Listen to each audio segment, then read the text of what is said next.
Nous allons remettre un prix sur la formation et l'insertion. Alors, je précise que demain, nous poursuivons nos débats sur la question d'Horizon 2020 et de la valorisation de la recherche avec un débat qui s'annonce intéressant avec Jean-Luc Bella, avec Guy Catlino et nos amis du MIT et de Caltech pour comparer un peu les modèles. Donc, je fais la promo pour demain déjà, hein, quand même, pour la journée de demain.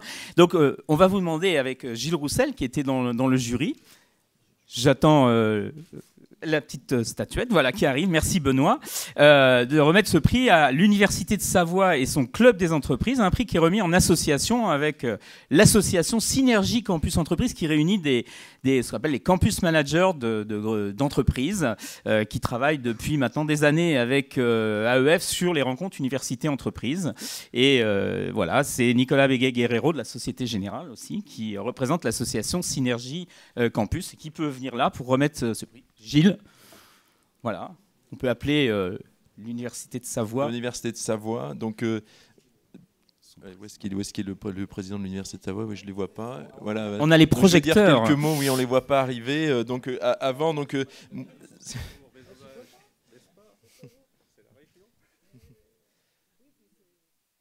Donc, pendant donc je suis heureux d'avoir participé à ce jury. Ce que je peux faire remarquer, c'est qu'il y avait de nombreuses candidatures, hein, sur ce prix, que de nombreuses étaient intéressantes. Et ce que je remarque également, c'est que par rapport peut-être à il y a quelques années, enfin je ne peux pas dire ce qu'il en est, mais c'est qu'il y avait un certain nombre de propositions. On se disait, mais ça, voilà, on fait déjà, il y a beaucoup d'endroits où ça se fait déjà. Et donc, il y a vraiment, on se rend compte que voilà, il y a le lien entreprise-université, l'insertion professionnelle dans les universités a vraiment pris toute sa place. Et on a voulu récompenser une initiative un peu particulière qui est à la fois ancienne, parce qu'elle a 20 ans, hein, l'association a été montée il y a 20 ans, elle regroupe des entreprises, donc c'est à la fois ancien, mais ça reste innovant, parce qu'il n'y a pas tant d'universités qui ont créé des associations avec des entreprises, avec un nombre important d'entreprises, et qui animent, voilà, cette vie sur le campus et le lien pour la professionnalisation des formations, l'insertion professionnelle, et puis l'organisation de rendez-vous. Donc c'est ce point-là qu'on a voulu mettre en avant cette année. Donc félicitations à vous.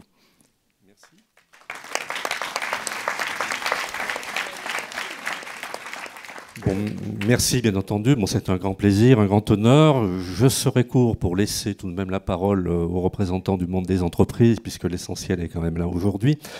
En vous disant, vous l'aurez remarqué, que par rapport à notre collègue et ami Pascal Olivard, nous avons une différence. Le Savoyard est lent, paraît-il, mais il est à l'heure.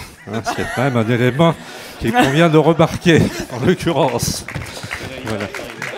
Bien. Deuxième différence également qui vient d'être soulignée, c'est qu'il parlait d'une fin avec cette remise, alors que pour nous, toute fin est un commencement, puisqu'il y a également d'autres projets qui sont là. C'est une initiative relativement ancienne, comme cela a été dit, mais qui continue en effet de se développer et d'innover. Bon, par ailleurs, nous avons bien entendu beaucoup plus de points communs avec Pascal Olivard que de différences malgré tout. Bon, nous sommes tous les deux originaires de régions à la forte identité, bien entendu, et d'une région dynamique, hein, démographiquement dynamique, économiquement dynamique, industriellement dynamique, puisque le thème vient d'être évoqué. Et ce n'est pas pour rien d'ailleurs que la Haute-Savoie a mérité le nom maintenant de Petite Allemagne, puisque la référence a été faite à l'Allemagne. Donc notre territoire, c'est ce territoire des pays de Savoie avec ce dynamisme, c'est aussi un territoire transfrontalier, francophone en l'occurrence, avec la Suisse, avec l'Italie, avec le Val d'Aoste en l'occurrence. Et je crois que les représentants qui sont à côté de moi symbolisent tout à fait cette relation trinationale, cette région par nature européenne, donc que nous sommes bien loin des frontières administratives traditionnelles. Notre territoire, il est là, il est ancré sur cet ensemble franco, suisse et italien. Et Claude Defoe en est tout un symbole. Merci beaucoup, Monsieur le Président. Donc c'est en qualité de président du Club des entreprises de l'Université de Savoie que je m'exprime ce soir, enfin cet après-midi. Voilà, vous avez dit que le Savoyard était lent. Le Savoyard sait que le mauvais temps peut arriver, qu'il doit avant tout compter sur lui-même Et que s'il a besoin de secours, finalement, cela peut mettre du temps. Et c'est la raison pour laquelle, il y a 20 ans déjà, probablement, vous voyez que les dirigeants, les entrepreneurs du territoire, donc des pays de Savoie, Haute-Savoie, Savoie, se sont fédérés autour de leur université. Alors aujourd'hui, eh bien, c'est plus de 90 entreprises ou institutionnelles, c'est plus de 1000 partenaires qui se sont fédérés dans le cadre de ce club et qui sont actifs. Alors actifs, on a parlé tout à l'heure de la professionnalisation. D'abord, c'est la confiance, effectivement, que les partenaires s'accordent, notamment dans des gouvernances croisées, notamment, finalement, dans les avis que le monde de l'entreprise peut donner, effectivement, dans l'évolution, dans sa vision, finalement, d'évolution, notamment des bagages académiques. Merci au corps professoral, merci à l'académie de son degré d'écoute. La deuxième dimension, bien évidemment, c'est l'insertion, faciliter l'insertion, cela a été dit. Et je crois qu'aujourd'hui, tout le monde en fait en est tout à fait conscient. Le temps en fait de l'éducation, de la formation académique et de l'emploi est terminé. Finalement, c'est une évolution tout au long de la vie, et c'est cela qu'on doit prendre en compte et offrir effectivement des opportunités pour que tout au long de la vie, effectivement, nous ayons cette perception des bagages de formation adaptés. Voilà, et puis bien évidemment, c'est des entretiens entreprises-universités que nous animons tout au long de l'année. Voilà, puis nous avons une manifestation phare, et cette manifestation, c'est la semaine de l'emploi et de l'entreprise. Vous voulez nous en dire un mot? Virginie est notre déléguée générale, donc c'est grâce à elle et aussi membre permanent que cette entreprise vit. Merci beaucoup. Alors moi, je ne vais pas être longue, simplement souligner que l'intérêt de mon travail, donc, qui est de diriger ce club d'entreprise en lien étroit avec l'Université de Savoie, c'est précisément d'avoir réussi à mettre en réseau autour d'une même table des gens de statuts très différents, qui sont des universitaires, enseignants-chercheurs, des personnels BIATOS, des entreprises, des membres de mon équipe, puisque nous sommes une association de 6 personnes aujourd'hui, en salariés, et que nous arrivons à mettre en œuvre toute une série d'actions en joint venture, si je puis dire, avec l'Université de Savoie et en très bonne entente, notamment avec son BAIP, avec son service communication, et avec les différents directeurs de composantes avec lesquels nous collaborons. Et aujourd'hui, nous ne mettons en œuvre que des événements extrêmement transversaux. Donc la semaine de l'entreprise et de l'emploi en est une, le forum des stages en est un autre, le job dating de l'alternance que nous avons créé il y a 3 ans en est une troisième. Nous ne travaillons que dans cette religion-là. Voilà. Et je pense que c'est quelque chose de très efficace et qui peut être tout à fait transposable à d'autres universités. Voilà. Merci. Madame la ministre, la remise du prix. Je vais les féliciter. D'abord, vous avez compris, l'identité savoyarde est très forte. Ça me permet de parler d'une dynamique de Rhône-Alpes, mais à Grenoble, on a quelques Savoyards d'importation, si je puis me permettre. Mais vous savez, quand ils se réunissent pour des choses sérieuses et stratégiques, ils quittent l'Isère et ils vont se réunir en Savoie, parce que, je sais pas, le climat est davantage propice à leur réflexion prospective. Oui, il y a sûrement une question de gastronomie. Je crois que c'est plutôt une question d'identité. Donc, bravo à l'Université de Savoie, qui avait déjà été distinguée d'ailleurs pour la qualité de sa formation et son insertion dans les classements que j'avais vus. Donc vraiment bravo. J'ai pas abordé tout à l'heure, je voudrais le dire en 2 phrases, l'importance aussi du numérique, de l'innovation par le numérique, de l'usage du numérique dans les universités comme outil pédagogique innovant, et également de la formation à l'entrepreneuriat. Et je sais que ce sont des choses que vous pratiquez déjà. Là aussi, nous avons des plans qui vont développer tout cela au sein de l'université, des établissements d'enseignement supérieur. En tout cas, un grand bravo, je remets au président de l'Université de Savoie. Et vraiment magnifique. Voilà.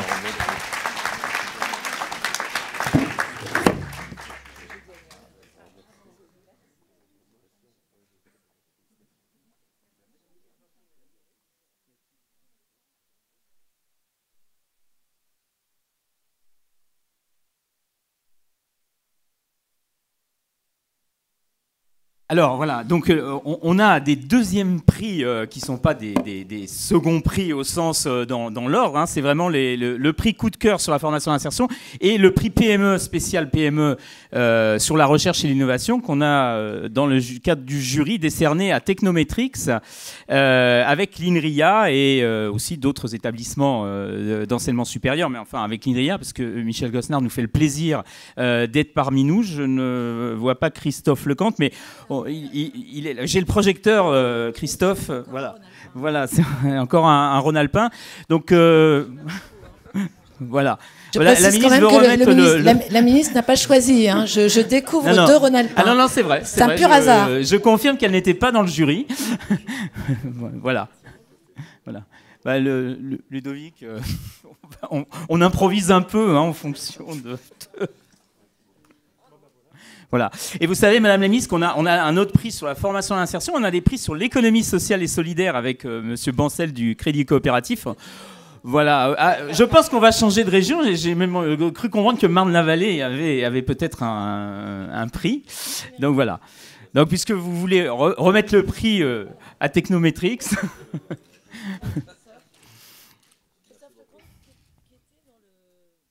qui était actif dans le comité de pilotage des assises de l'enseignement supérieur et de la recherche, donc des chefs d'entreprise citoyens et intéressés par l'université et la recherche. Merci. Alors, j'ai demandé... Monsieur Bancel, on va continuer, on va faire dans la foulée. Donc, peut-être quelques mots, Christophe Lecomte, sur et Monsieur Cosnard, pendant que Monsieur Bancel vient. On va remettre tous les prix. Il y a un deuxième prix aussi et c'est Nicolas qui va le remettre à l'université de Cergy-Pontoise. Alors d'abord, quelques mots. Ludovic, on s'adapte. Nicolas Béguélier pour présenter brièvement. Non, mais c'est après. On va d'abord faire Technometrix. Bien, un mot très rapide pour vous remercier, tous remercier le jury. Alors effectivement, je ne sais pas si les Savoyards sont encore là, mais moi j'habite de l'autre côté du col de l'Épine, donc dans le Dauphiné, pas très très loin, et je passe le col de l'Épine, je passe en Savoie régulièrement en vélo le week-end. Mais bon, c'est pas très intéressant. Par rapport à ce prix, ce qui est important, TKM est une PME dans le domaine du logiciel. Notre caractéristique, c'est d'être capable de traiter de très gros volumes de données hétérogènes dans le domaine de la littérature scientifique. Et en 2011, dans le monde du logiciel, l'innovation est le meilleur moyen de rester compétitif et de continuer à croître. Et en fin 2011, on s'est mis en quête d'identifier, de rechercher des partenaires, puisque nos sujets de recherche sont à la fois très divers et très complexes. Ça touche au big data, ça touche à l'analyse sémantique, ça touche à la représentation, la data visualisation, et ça touche aussi à la navigation immersive. Il était évident que pour une PME de 20 personnes, il n'était pas possible qu'on se tienne à l'état de l'art sur ces 4 sujets. Et donc fin 2011, on s'est mis en quête de trouver des partenaires dans le monde universitaire, dans le monde académique, pour partager ces sujets de recherche.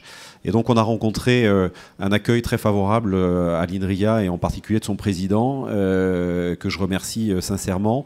Mais on a eu le même accueil également auprès des équipes du CEA LIST sur le plateau de Saclay, de l'INP de Grenoble, de l'université Stendhal, qui est une faculté de lettres. Donc je crois qu'on doit être le seul partenaire industriel de cette université de lettres. Mais c'est pas par hasard, elle a un excellent laboratoire d'analyse sémantique avec qui on travaille beaucoup, et on a déjà financé 2 tests CIFRE dans le cadre de ce laboratoire. Et on a mis au point, et c'est ce qu'on a proposé en tout cas dans notre dossier dans le cadre de ce Grand Prix, on a mis au point en fait un processus de R&D collaborative basé sur la création de laboratoires communs avec l'INRIA, avec le CEA, et qui nous permet de rester à la pointe, d'être finalement à la fois des challengers sur les équipes de recherche, d'être des intégrateurs des technologies qui sont développées dans une relation de long terme avec ces laboratoires, et puis nous de continuer notre bonhomme de chemin sur notre développement commercial, notre développement à l'international. Voilà, donc c'est un grand merci à ces partenaires et au jury d'avoir salué cette expérience. Rapidement. Très rapidement, j'étais ce matin au lancement du renouvellement du laboratoire commun avec Alcatel-Lucent Bell Labs. On peut donc travailler avec une multinationale et aussi avec des PME. L'INRIA est à côté de toutes les entreprises pour le développement économique. Je souhaite dire que l'entreprise TKM est sur un segment extrêmement important, qui est tout ce qu'on appelle le big data, l'analyse, la fouille de données, des possibilités de développement très grands si on lui fait confiance. Et INRIA est aux côtés de TKM pour son développement. Voilà, c'était notre prix spécial PME, parce qu'on a décidé d'axer sur les PME. Alors Nicolas, maintenant, avant que Jean-Louis Bancel prenne la parole. Alors, nous allons remettre la deuxième partie du prix Insertion.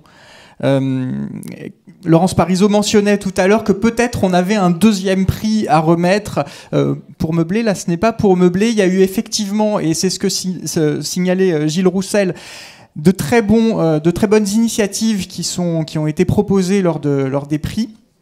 Et notamment sur la formation et insertion, on a voulu, et au nom de l'association Synergie Campus Entreprise, donc qui représente les campus managers d'une trentaine de grands groupes français, on a voulu aussi signaler ou permettre à l'initiative de l'université de Cergy-Pontoise sur son réseau d'entreprises engagées, donc d'avoir de la visibilité. Donc c'est au nom des campus managers de l'association Synergie Campus Entreprise que nous allons remettre le prix coup de cœur du jury sur la catégorie formation insertion.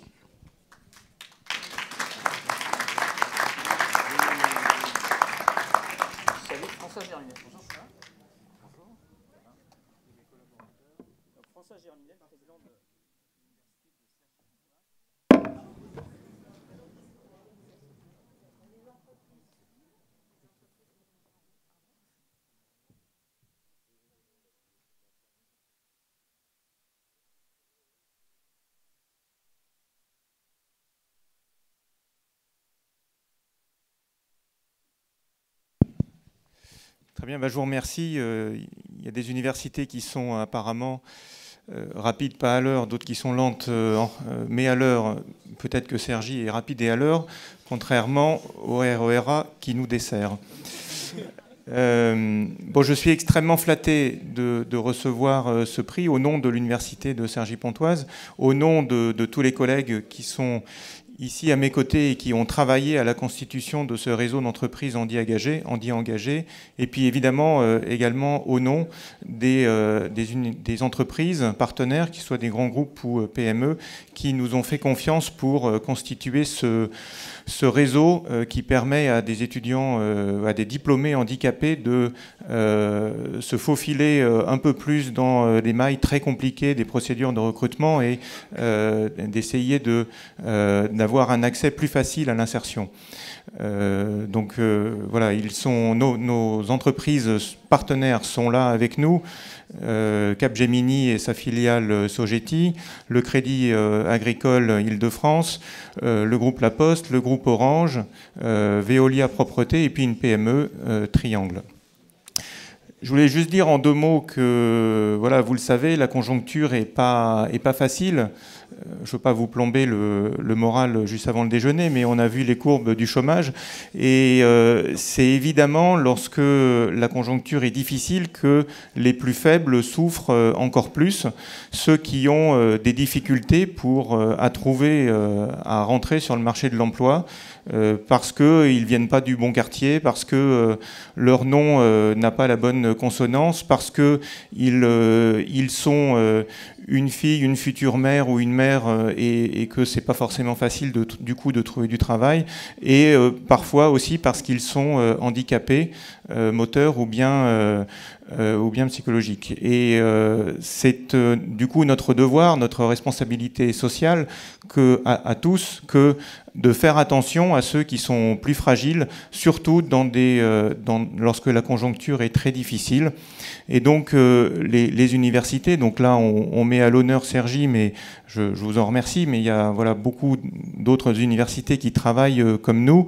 Donc les universités font énormément d'efforts pour que le diplôme ne soit pas juste qu'un bout de papier, et que ça s'accompagne systématiquement d'un diplôme en phase avec le marché de l'emploi, et puis ça s'accompagne d'une mission d'insertion professionnelle, que ça soit vis-à-vis des étudiants qui sont chez nous et qui vont bientôt terminer leur cursus et qui vont rentrer sur le marché de l'emploi, et puis ceux qui viennent d'être diplômés et qui parfois ont des difficultés. Nous devons les accompagner de plus en plus, surtout dans des situations comme celle-ci. L'enjeu, il est finalement majeur. C'est certes un enjeu pour l'emploi. Le président de la République l'a rappelé, ne serait-ce qu'hier, mais l'enjeu, c'est de faire en sorte que le diplôme reste à être le premier rempart contre le chômage. Et donc, en travaillant à l'insertion professionnelle, c'est ce que nous faisons. Et je remercie tous nos partenaires et je remercie le jury. Voilà. Merci. Nicolas va remettre le prix à pour l'ensemble de votre œuvre collective, on l'a bien compris, et c'était le sens du prix, c'était l'intérêt d'une démarche collective et qui peut être généralisable dans l'ensemble des régions et des universités et des bassins d'emploi. Voilà. Très bien. Merci. On accélère parce qu'on a maintenant avec M. Bancel les prix de l'économie sociale, M. Bancel du Crédit Coopératif. Benoît, M. Bancel, je vous donne la parole. Oui, bonjour à tous. Brièvement, parce que le temps avance et que je sens qu'il est indispensable de vous permettre de poursuivre vos activités. Rapidement, le Crédit Coopératif est une banque qui aujourd'hui fête ses 120 ans et qui, pour avoir cet âge et pour avoir le positionnement qu'est le sien, c'est d'être une banque utile à tous ceux qui font bouger leur monde, a toujours investi et cru dans la vertu de la jeunesse et de la diversité des formes d'entreprendre. Et je voudrais vous en donner une illustration parce que la ministre faisait des points tout à l'heure qui sonnaient bien à nos oreilles pour nous coopérateurs.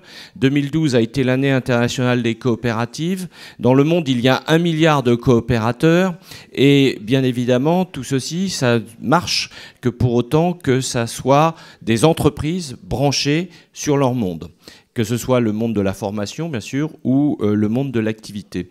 Et donc, nous avons voulu cette année créer une première avec votre événement, c'est de faire mieux connaître la place, le rôle des structures associatives, coopératives, mutualistes et des entreprises solidaires dans la vie économique et sociale française, sur les territoires, mais aussi de par le monde. Je crois que c'est un point qui a été évoqué par la ministre. Nous devons d'exporter dans le modèle économique et social, non seulement français, mais européen, cette dimension, bien sûr, d'intégration, de solidarité que portent toutes nos structures d'économie sociale et solidaire. Aujourd'hui, c'est 10% de l'emploi en France, le secteur de l'économie sociale et solidaire.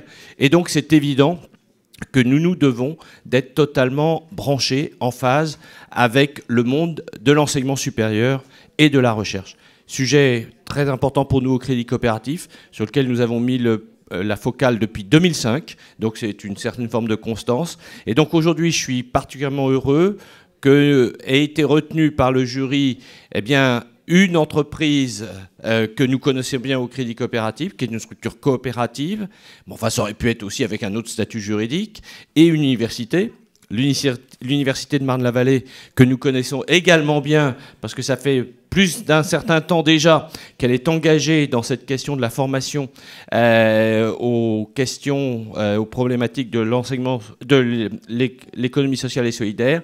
Quant à la structure, c'est Coopanam, qui est donc une coopérative, qui a créé un dispositif qui permette aux jeunes qui veulent entreprendre, tout en faisant leur formation, et entreprendre autrement, bien entendu, de pouvoir trouver un mécanisme à travers une activité sous forme ou sous statut coopératif.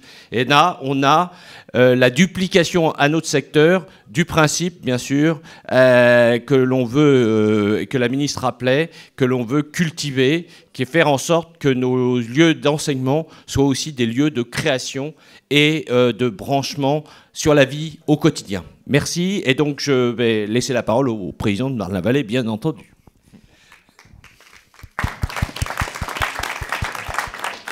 Donc merci beaucoup. Donc je suis un peu ennuyeux de passer d'un côté à l'autre du jury. Voilà.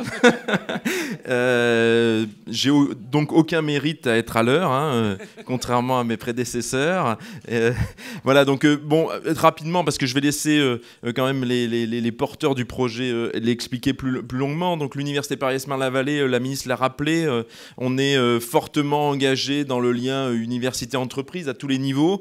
Le plus grand nombre d'entreprises d'apprentis en France dans l'université. Et l'économie sociale, ça fait partie de cette diversité des entreprises qui peuvent accueillir nos apprentis. Et donc voilà, le fait d'avoir cette dimension économie sociale et solidaire et lien avec l'entreprise nous paraissait extrêmement important. C'est pourquoi donc on a porté une chaire d'économie sociale et solidaire, et puis qu'on est ravis aujourd'hui de mettre un peu en lumière ces partenariats autour de l'économie sociale et solidaire. Mais je vais laisser la parole aux porteurs de projet.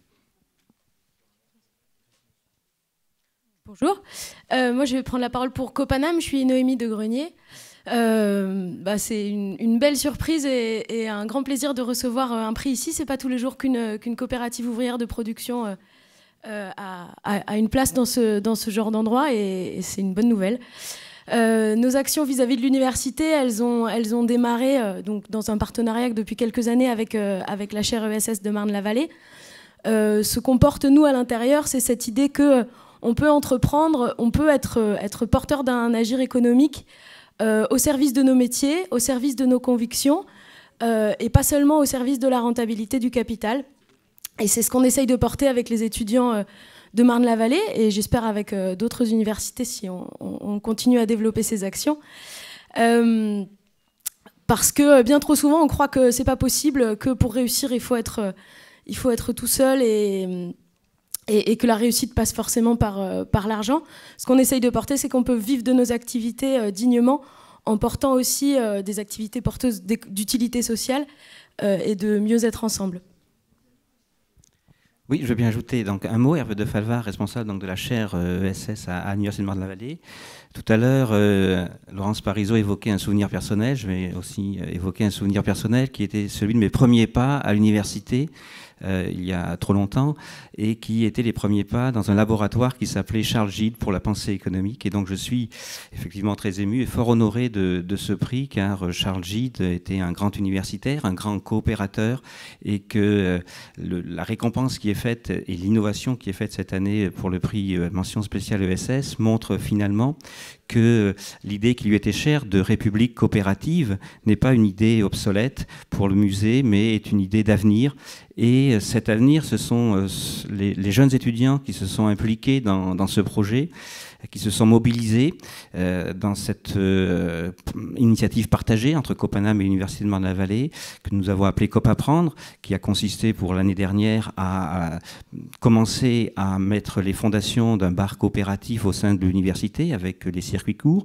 Ces étudiants qui ont été accompagnés par à la fois donc des sociétaires coopérateurs de Copanam, des enseignants des équipes pédagogiques, des membres du bureau d'aide et d'insertion professionnelle, donc une équipe qui a entouré ces étudiants pour finalement construire pour eux-mêmes un autre avenir.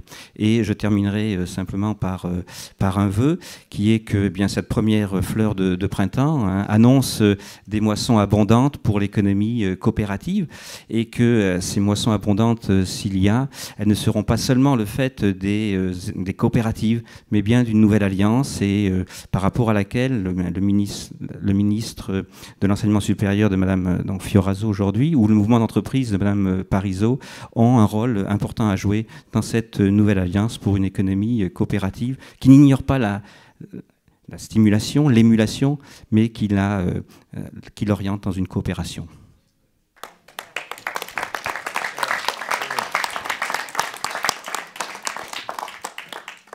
Bien, merci aux lauréats, et on poursuit. Ah oui, le petit diplôme tout de même. Le monde universitaire aime bien les remises de diplôme tout de même, c'est normal.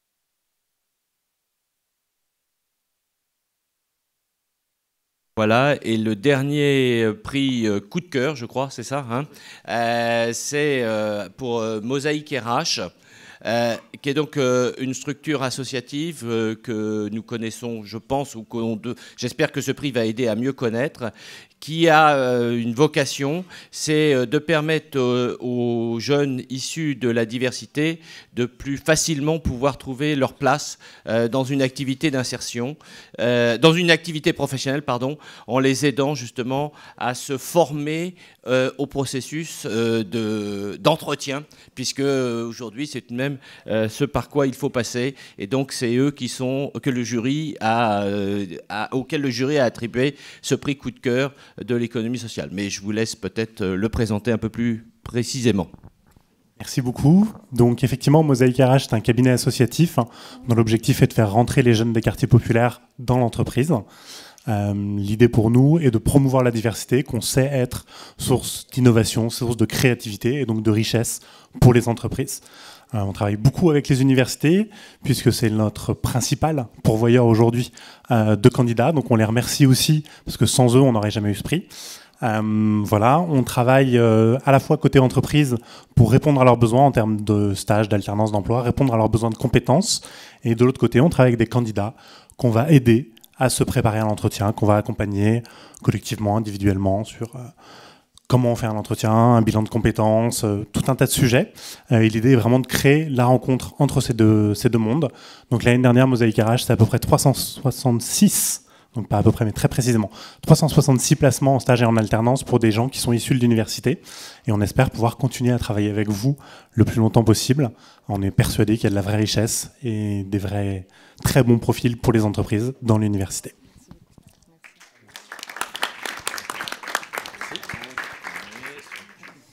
Nous vous remercions d'avoir participé à cette remise de prix.